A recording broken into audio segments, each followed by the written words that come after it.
आदमी जब बन जाता है ना वो दिखता है, उसके पीछे की नींव थोड़ी दिखाई पड़ती है। तो ये ठीक वैसा ही हुआ ना कि कल राम का राज्याभिषेक होने वाला था और एक दिन पहले उसको कह दिया कि वनवास जाना है। ये एम्बिशियस पॉलिटिशियन नहीं दिखाई देते कि उनकी निजी महत्वाकांक्षा हो।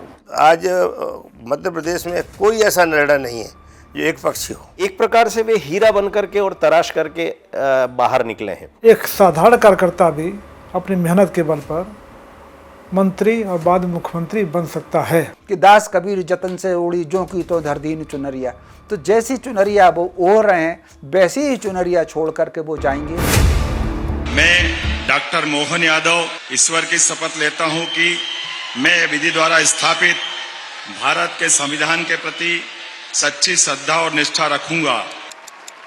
मैं जब प्रदेश का उपाध्यक्ष था तो उज्जैन का प्रभारी बनकर के वहां गया था।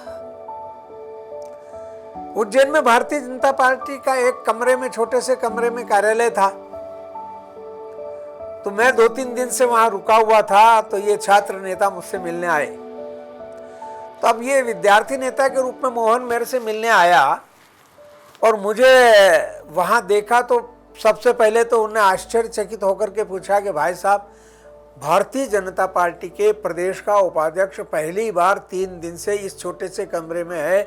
हमने तो आज तक उपाध्यक्ष से कभी जीवन में बात ही नहीं की थी और यहाँ है, तो आपकी सहजता सरलता देख करके मुझे आश्चर्य लग रहा है। मैंने कहा कि आश्चर्य नहीं, यदि तुमको ऐसा लग रहा है कि इस छोटे से कमरे में प्रदेश का अधिकारी है तो कार्यालय को बड़ा बनवाओ। मेरी ये बात उस व्यक्ति को चुभ गई और उन्होंने कहा कि मैं पूरी मदद करूंगा। हमने उसके बाद जब मैं उज्जैन का प्रभारी था तो तुरंत 2-4-5 लोगों को बुलाया। मोहन के कार्यालय में ही बैठ करके बातचीत हुई, भारतीय जनता पार्टी के कार्यालय में नहीं। मोहन का कार्यालय का अर्थ ये, वो डेवलपमेंट का काम, इस तरह का काम करते थे। शुरुआत की थी क्योंकि छात्र राजनीति कर ली, बीजेपी में प्रवेश कर लिया, परिवार बढ़ गया, परिवार का दायित्व तो बढ़ गया, तो परिवार में अपनी जिम्मेदारी का एहसास जब होने लगा तो कुछ काम धंधा वगैरह ये भी शुरू करना था, तो वो शुरू किया था। तो उसके लिए उनने अपने लिए एक कार्यालय बनाया था। हमको वो कार्यालय रहने के लिए और पार्टी के काम के लिए दे दिया। तो इसका अर्थ ये है कि व्यक्ति का मन बड़ा था, अपने निजी व्यवसाय के लिए कार्यालय बनाया और वो पार्टी के काम के लिए दे दिया। मेरे साथ संभाग के संगठन मंत्री थे तपन भौमिक, तो तपन भौमिक भी मेरे साथ ही रहने लगे। हम इनके ऑफिशियल उस रूम में, बड़े से हॉल में अपने 2 पलंग लगा करके एक रहवासी के तरह से रहने लग गए। पर उसमें खुशी हुई, आपत्ति नहीं हुई, बल्कि आपको कोई कठिनाई तो नहीं है। अब ये पूछना करना, इससे व्यक्ति की संवेदनशीलता प्रकट होती है। तो मोहन में व्यवहार कुशलता, मोहन में संवेदनशीलता, मोहन में किसी भी काम को समझने की जिज्ञासा और इसके अलावा दिए हुए काम को पूरा करना, इन विशेषताओं के कारण उसका आगे बढ़ना तो स्वाभाविक था। डॉक्टर शंकर दयाल शर्मा के बाद सबसे अधिक पढ़े लिखे मध्य प्रदेश के मुख्यमंत्री, और उन्होंने बीएससी, एलएलबी, एमबीए, पीएचडी ये सब की। संयोग से मैं भी विद्यार्थी परिषद से ही ये पत्रकारिता और राजनीति में आया था। ये वैसे उज्जैन क्षेत्र तक थे, पर मिलनसार और ऐसा लग रहा था कि संभावनाओं युक्त कार्यकर्ता हैं। विद्यार्थी परिषद का भारतीय जनसंघ, भारतीय जनता पार्टी में ये एक राजनीतिक प्रशिक्षण का केंद्र है। अब राजनीति में विद्यार्थी परिषद तो विद्यार्थी आएंगे, कॉलेज के विद्यार्थी आएंगे और उनका प्रशिक्षण केंद्र बना। तो ये सोच आज किसी पार्टी के पास नहीं है, देश में किसी पार्टी के पास नहीं। विद्यार्थी जो पढ़ लिखे आता है और उनमें वो हीरा देखते निकालते हैं कौन अच्छा है विद्यार्थी, और उसको राजनीति में आगे बढ़ाते हैं। लोगों को लग रहा था कि विद्यार्थी परिषद का है, आरएसएस से आए हुए हैं, एक तरफा रहेंगे। आज आज मध्य प्रदेश में कोई ऐसा निर्णय नहीं है जो एक पक्षी हो। मोहन यादव सभी लोगों को संभाल के, यहाँ तक प्रतिपक्ष के नेताओं को भी संभाल कर चलते हैं और केवल उनके मन में ध्यान है प्रदेश का हित। इसी जो आदमी का निस्वार्थ भाव से प्रदेश के हित में काम करेगा, वो उस पर कितने भी कोई आरोप लगाता रहे, वो आरोप बेकार ही होंगे। उनका विकास के प्रति बहुत ध्यान रहता है। पहली बार उन्होंने पूरे प्रदेश के हर संभागीय स्थान पर और निवेश के लिए प्रयास किया, विदेशी निवेश भी मिल जाए। हर चारों तरफ उनकी दृष्टि है कि वो विकास होना चाहिए प्रदेश का। कई अभिनव प्रयास किए हैं। अब जैसे एक अभिनव प्रयास है उनका कि मध्य प्रदेश के जितने तीर्थ स्थान हैं सब जगह उन्होंने शराबबंदी कर दी। ये बहुत बड़ा काम होता है, छोटा काम नहीं है कि शराबबंदी कर देना, और बड़ी कुशलता से ये चल रहा है। तो मोहन जी उन व्यक्तित्वों में से है जो कभी डरे नहीं, थके नहीं, चलते ही रहे। विरोध प्रदर्शन, अब एक किस्सा बताऊं मैं आपको, आपने बोला संस्मरण सुनाओ। एक बार हम लोगों ने आंदोलन किया, सिंहस्थ का बजट बहुत कम था, उस समय हमारी सरकार नहीं आई थी, तो हमने आंदोलन छेड़ दिया, मोहन जी और पूरी भाजपा, और पुलिस ने हमको घेरना शुरू किया। मैंने कहा मोहन जी लगता है पुलिस लाठीचार्ज करने वाली है। चामुंडा चौराहे की बात है, और देखते ही देखते धुआंधार लाठीचार्ज चालू हुआ। उस सब पुलिस वालों ने मिलकर के, और मोहन जी भी टूटे क्योंकि महामंत्री भी थे, नारे भी बहुत जोर जोर से लगा रहे थे, तो मोहन जी की पिटाई शुरू करी। और मोहन जी ने एकदम से वहाँ से भागने का प्रयास किया पुलिस के घेरे को तोड़ करके। तो एक नाला, और नाले को एक छलांग जैसे नाले को लगाया तो घुटने के बल वो गिरे तो उनके घुटने का लिगामेंट टूट गया। लिगामेंट टूट गया तो सब लोग पकड़ करके पास में ही हॉस्पिटल है, हॉस्पिटल में भर्ती कर दिया। सारे लोग हॉस्पिटल में देखने गए। कहने का मतलब ये है कि संघर्ष भी किया, घुटने तोड़वाए, लटकाए, भूख हड़ताल की, पड़े हैं, प्रवास कर रहे हैं साइकिल से, मोटरसाइकिल से। आदमी जब बन जाता है ना, वो दिखता है, उसके पीछे की नींव थोड़ी दिखाई पड़ती है आदमी को। जैसे आज उदाहरण के लिए राम मंदिर दिख रहा है हमको, लेकिन राम मंदिर के पीछे 77 बार युद्ध हुआ, 3.5 लाख लोगों की मृत्यु हुई, कितने लोगों ने बलिदान दिया, कोठारी बंधु को गोली लगी। धीरे धीरे वो सारा सब लोग भूल जाएंगे, राम मंदिर याद रहेगा, लेकिन हम लोग उस चीज को भी याद रखते हैं। मोहन यादव जी के व्यक्तित्व की एक बड़ी विशेषता है जिसके कारण उनको चुना गया। मोहन यादव जी काम को बहुत ध्यान रख करके काम करते हैं, और वो कहीं ना कहीं उनमें दूरदृष्टि भी है, कल्पनाशीलता उनके भीतर है। और दूसरा, जो ऑब्जेक्ट, जो टारगेट उनको मिलता है, उस टारगेट को वो हमेशा पूरा करते हैं। जो भी उनके वरिष्ठ होते हैं, उन वरिष्ठ की अपेक्षा कैसी होती है, उस अपेक्षा को वो पूरा करते हैं। इसको अगर हम उनके जीवन में, छात्र जीवन में ही देखें, आप कल्पना कर सकते हैं, वो बाल वय से राष्ट्रीय स्वयंसेवक संघ में जुड़ गए थे, और किशोर वय से पर वो छात्र राजनीति में आ गए और विद्यार्थी परिषद में जुड़ गए किशोर वय से। और विद्यार्थी परिषद ने ही आगे जब उनको बढ़ाया, तो पहले माधव कॉलेज उज्जैन के वो छात्र संघ के सचिव या सह सचिव बने, उसके बाद फिर वो अध्यक्ष बने। आप उस समय उनकी आयु का अंदाज लगा लीजिए। जब वो छात्र संघ के अध्यक्ष बने थे, बड़ी मुश्किल से उनकी आयु 19-20 वर्ष की थी, तो वो उसके अध्यक्ष, छात्र संघ के अध्यक्ष बने। इसका अर्थ है कि वो जो, चूँकि संघ के भी कई दायित्वों पर रहे, वो खंड कार्यवाही भी रहे, खंड के सह कार्यवाही भी रहे, नगर कार्यवाही भी रहे, तो उन्होंने विद्यार्थी परिषद में रह कर के भी, राष्ट्रीय स्वयंसेवक संघ में रह कर के भी कार्यकर्ताओं की बड़ी टोली तैयार की। विद्यार्थी परिषद में रह कर के भी उन्होंने बड़ी टोली तैयार की। ये बात भारतीय जनता पार्टी के संगठन के सारे लोग अच्छी तरीके से समझते हैं। और उस समय अगर आपको ध्यान होगा, 2003 का लक्ष्य लेकर के मध्य प्रदेश में जब भारतीय जनता पार्टी यहाँ पर सरकार बनाने की योजना बना रही थी दिग्विजय सिंह को, तो उसका एक काम उन दोनों विभाग प्रचारक हुआ करते थे, अनिल माधव दवे जी, उनके हाथ में इस बात की कमान थी, और उन्होंने एक पूरी टीम बनाई पूरे मध्य प्रदेश में। तो उस समय भी जो टोलियां तैयार हुई भाजपा को मजबूत करने के लिए और कांग्रेस को हराने के लिए, उस टोली में भी मोहन यादव थे। तो कुल मिलाकर के संगठन ने उनका चयन उस समय भी किया था। सामान्यतः उज्जैन नगरी तीर्थ नगरी तो है ही और साक्षात भगवान महाकाल की नगरी है, इसलिए तीर्थ के रूप में उज्जैन को अगर हम न देखें तो एक सामान्य जिला मुख्यालय के तौर पर अगर हम देखें तो हमको लगता है कि मध्य प्रदेश के जितने जिले हैं तो आप देखेंगे कि नीमच और उज्जैन में क्या भिन्नता है, मंदसौर और उज्जैन में क्या भिन्नता है, सामान्यतः कोई भिन्नताएं नहीं दिखाई देती है। एक ग्रामीण संस्कृति को सहेजने वाला नगर है वो, आज महानगर की स्थिति में भी नहीं है वो।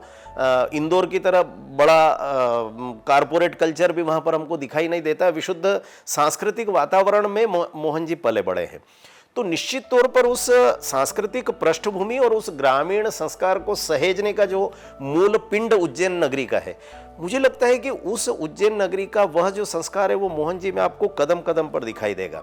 मैं लगातार इन दिनों जब आप सबके टेलीविज़न चैनल के माध्यम से भी उनके भिन्न भिन्न दृश्य देखता हूँ, लोगों को कई बार बड़ा आश्चर्य लगता है कि मोहन जी गांव में जाकर के किसानों के बीच किसान हो जाते हैं। मोहन जी जब नितांत झुग्गी झोपड़ी वाले किसी गरीब के पास जाते हैं तो उसके कंधे पर हाथ रख करके कई बार ऐसे दृश्य जो कि सामान्यतः कैमरे से अछूते रह जाते हैं, लेकिन लोग बाद में साहस से बताते हैं कि भाई साहब वहाँ पर एक जगह गए थे और कुछ बच्चे वहाँ पर ऐसे नंग धड़ंग खेल रहे थे, सर्दी का समय था, तो उन्होंने उसका रुमाल लेकर के उसका नाक साफ किया और धीरे से उसको, जैसे हम लोग मोदी जी को देखते हैं कि बच्चों के साथ मस्ती करना, बच्चों के साथ आनंद लेना, तो मोहन जी में ये जो मिट्टी से जुड़े होने का गुण है, उनके पैर हमेशा जमीन पर टिके रहते हैं, ये सबसे अद्भुत बात है। जब डॉक्टर मोहन यादव को आप जो अचानक लोग मानते हैं कि अप्रत्याशित फैसला है, तो उसमें कहीं ना कहीं संघ की लंबी प्लानिंग रही होगी, क्योंकि जब हम कोरोना के समय सरकार बदली थी उस वक्त हम 2-3 नाम चर्चा में सुना करते थे कि शिवराज सिंह चौहान को तो अभी टेम्परेरी बनाया है और देर सवेरे जल्दी 2023 के चुनाव से पहले पार्टी बदल सकती, तो उसमें डॉक्टर मोहन यादव का नाम भी चर्चा में आता था, उषा ठाकुर का नाम भी आता था, जिन पर जो ये मानते थे कि ये संघ की राजनीति के हिसाब से फिट है। और बहुत ज़्यादा आप देखिए ना कि ये एम्बिशियस पॉलिटिशियन नहीं दिखाई देते कि उनकी निजी महत्वाकांक्षा हो, जो महत्वाकांक्षा है वो संघ की, पार्टी की, वो महत्वाकांक्षा उनके साथ दिखाई देती, उसी तरह का विचार है। तो हमने इनको बड़नगर से सोचा कि इनको विधायक बनाना चाहिए, तो हमने बड़नगर से उनको टिकट दिया, क्योंकि वहाँ कुछ यादव समाज के कई कार्यकर्ता भारतीय जनता पार्टी के थे और वो सब कार्यकर्ता भारतीय जनता पार्टी को जिताने में सक्षम थे। तो जब हमने वहाँ इनको टिकट दिया तो वहाँ बगावत हो गई कि उज्जैन के व्यक्ति को बड़नगर में आप कैसे लाएंगे। बगावत हमारे खिलाफ हुई, मोहन जी के खिलाफ नहीं हुई। वहाँ के लोगों का कहना था कि मोहन जी को तो पार्टी ने आदेश दिया इसलिए आ रहे हैं, पर आपने आदेश क्यों दिया। हमारा घेराव हुआ। तो जब वहाँ के एक लोकल लीडर को लेकर के लगभग 2000 लोग 50 गाड़ियाँ लेकर के आए, तो हम भी विचार में पड़ गए कि हम अपने निर्णय को नहीं बदलेंगे तो मोहन का प्रथम चुनाव ही गड़बड़ हो जाएगा। ये लोग सब लोग हरा देंगे, घर बैठ जाएंगे, काम नहीं होगा, विरोधी पक्ष जीत जाएगा। और इसलिए हमने मोहन जी को समझाया कि अब कोई उपाय है नहीं, आप स्वयं घोषणा करें कि मैं चुनाव नहीं लड़ना चाहता। साहब, जिस आदमी को टिकट मिल गया, पार्टी ने कहा कि फॉर्म भरने जाओ, ये आदमी फॉर्म भरने जाने वाला था और उसी समय कोई बुला करके कहे कि आप ये स्वयं घोषणा कर दो, तो ये ठीक वैसा ही हुआ ना कि कल राम का राज्याभिषेक होने वाला था और एक दिन पहले उसको कह दिया कि वनवास जाना है। जर्नी वाकई अगर देखा जाए राजनीति के हिसाब से तो अभूतपूर्व माना जाएगा। किसी भी कार्यकर्ता के लिए जो एक साधारण पृष्ठभूमि से आता है और साधारण कार्यकर्ता के तौर पर काम करते हुए मुख्यमंत्री के पद तक जाता है, तो बहुत ही बड़ी बात मानी जाएगी। देखो, कोई भी कार्यकर्ता हो जो आता है उसके मन में लालसा तो होती है, इच्छा तो होती है कि वह कोई मंडल अध्यक्ष बनने तो आता नहीं है। हर कार्यकर्ता चाहता है कि वो एक मेहनत करे और एक मुकाम तक पहुँचे, और मुकाम का जो पहचान है वो जाहिर है कोई स्टेट में सीएम का पोस्ट सबसे बड़ा होता है और कंट्री में पीएम का पद बड़ा होता है। देखने वाली बात है कि भाजपा ने मोहन यादव का चुनाव करके एक मैसेज देने की कोशिश की पूरे पार्टी में, ना केवल मध्य प्रदेश में, पूरे देश में, कि एक साधारण कार्यकर्ता भी अपनी मेहनत के बल पर मंत्री और बाद में मुख्यमंत्री बन सकता है। मोहन जी ने अपनी राजनीतिक शुरुआत और उज्जैन नगर जिला जो है इसके महामंत्री के रूप में किया। सबसे पहले तो उनके अंदर एक मेहनती बहुत है, संपर्क कर, जैसे मैं कार्यालय में रहता था, मोहन जी ठीक 6:30-7 बजे तक नहा धो के स्नान इत्यादि करके पूजा पाठ से निवृत्त होके और कार्यालय आ जाते थे। आज ये बैठक, कल वो बैठक, मंडल की बैठक, जिले की बैठक, ये सब करना। उस समय तो आंदोलन के दौर थे, रोज कोई ना कोई आंदोलन करना कांग्रेस के खिलाफ, तो आंदोलन भी लगातार वो करते रहे। एक निष्ठावान कार्यकर्ता के रूप में और मोहन जी ने अपनी पारी प्रारंभ की और निश्चित रूप से सबका साथ सबका विकास। मुझे अच्छे से याद है, एकदम निचले तबके के जो लोग हैं वो भी मोहन जी के मित्र हैं। वहाँ के बड़े बड़े डॉक्टर, इंजीनियर, प्रोफेसर, लेक्चरर वो भी मोहन जी के मित्र हैं। वहाँ के पॉलिटिशियंस जितने हैं वो भी मोहन जी के मित्र हैं। धार्मिक भी है। एक मैं आपको किस्सा बताता हूँ, मज़ेदार किस्सा है। मोहन जी ने कहा कि मेरे को कि भाई साहब अपन विक्रम महोत्सव करेंगे। वो विक्रम महोत्सव जो मोहन जी ने शुरू किया था, एक अंकुर, एक पौधा लगाया था उज्जैन के पावन धरती में, वह आज अखिल भारतीय स्तर पे हो गया। विक्रम महोत्सव लाल किले में हुआ, आपको जानकारी होगी, अभी पिछले महीने। अब विक्रम महोत्सव की तैयारी शुरू हुई। उनके पास लेखक, पटकथा, कलाकार भी कितने हैं, 150 कलाकार, उसमें सेना के लोग, घोड़े वाले भी असली, सब मोहन जी ने योजकता के साथ। और तो और जो मैं किस्सा आपको बताने जा रहा था, तो उसमें जो महामंत्री है, महाअमात्य, अब महाअमात्य के लिए कोई मिला नहीं और एकदम काम पास में आ गया। मोहन जी ने डायरेक्टर से कहा आप चिंता मत करो, महाअमात्य में अपन खुद ही बनेंगे। अब देखिए मोहन जी स्वयं एकदम मुकुट उकुट लगा करके पूरा ड्रेसअप करके और महाअमात्य बन करके और मंच के ऊपर उन्होंने मंचन किया। कितनी बड़ी बात है। बहुत सारे लोग मोहन जी को ढूंढ रहे हैं कि यार वो मोहन जी ने बुलाया, मुख्य अतिथि जरा मिले तो सही। मेरे को पूछा तपन जी मोहन जी कहाँ बैठे हैं, मैंने कहा बैठे नहीं, वो मंच पे देखो। मंच पे पहुंच गए। उस जमाने में चैनल नहीं होते थे, बहुत कम, जैसे आप जैसे चैनल होते ही नहीं थे। उज्जैन में पहला न्यूज़ चैनल मोहन जी लेके आए और ला करके और एक मकान किराए पे लेकर के उसमें कैमरा सब फिट करके और अपना चैनल चलाया। उन्होंने कहा तपन जी अपना प्रचार तंत्र अपना है ही नहीं, अपने हाथ में ही नहीं है। जो उनकी पॉलिटिक्स सब उज्जैन में थी वही अब भी है। उसका मैं आपको उदाहरण देता हूँ। आपको याद होगा कि CAA को लेकर के आंदोलन था उज्जैन में, खासकर बेगम बाग, मगर मैं गलत नहीं हूँ तो बेगम बाग में धरना प्रदर्शन था। उसमें मोहन यादव की स्पीच मुझे याद है। उन्होंने बिल्कुल हिंदुत्व वाले लाइन को लेकर के अपना बहुत बड़ा स्पीच दिया था। मुझे लगता है कुछ स्पीच से भी वह संघ की नज़रों में आए, भाजपा की नज़रों में आए, केंद्रीय नेतृत्व के नज़रों में आए। तो उस समय की पॉलिटिक्स और अभी देखिए, अभी भी मोहन यादव हिंदुत्व की पॉलिटिक्स को लेकर आगे बढ़ रहे हैं, चाहे किसने पाथे का मुद्दा हो। और अभी कुछ दिन पहले मुझे याद है उन्होंने कहा था कि कुछ गांव के नाम बदलने थे, तो कोई पंचायत थी मौलाना पंचायत या मौलाना गांव, तो उन्होंने कहा नाम मुझे अटकता है, यहाँ पे आके मेरा कलम रुक जाता है।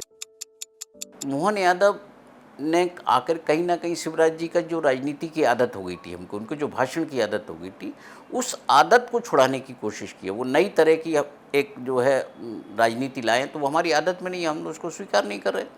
हमको लग रहा है कि ये क्या बातें कर रहे हैं कि ताली बजाइए, आनंद का क्षण है, ये इस तरह की चीज़ें हमने देखी नहीं ना, क्योंकि लेकिन कई लोगों को इसमें भी आनंद आ रहा है कि जब वो अपने भाषण में कहते हैं कि आप बजाओ ताली, प्रधानमंत्री जी के नाम पर बजाओ। हर आदमी का अपना राजनीति करने का तरीका होता है। ये राजनीति का चरित्र है कि जब आप एक पद पर जाते हैं तो जो दूसरे लोग हैं जो आपको स्वाभाविक तौर पर आपके विरोधी हो जाते हैं। तो ऐसी परिस्थितियाँ मोहन यादव के साथ भी हैं। वो बहुत सारी चीज़ों को अब वो सामान्य करने की कोशिश कर रहे हैं। कुछ निर्णय पार्टी की में देरी से हो रहे हैं, जिसके कारण ये लगता है कि कुछ स्थितियाँ ठीक नहीं हैं या वो जो उस तरह का रिजल्ट नहीं दे पा रहे हैं। यदि वो रिजल्ट नहीं दे रहे होते तो शायद जो है वो अभी तक उन पर बहुत सारे लगाम कस दिए गए होते या बहुत सारे चेक बैलेंस होते, लेकिन नहीं है। वो अपना काम कर रहे हैं। जीआईएस उनकी बहुत सफल जीआईएस कह सकते हैं। भोपाल के लोगों के लिए तो जीआईएस एक अलग तरह का एक्सपीरियंस था।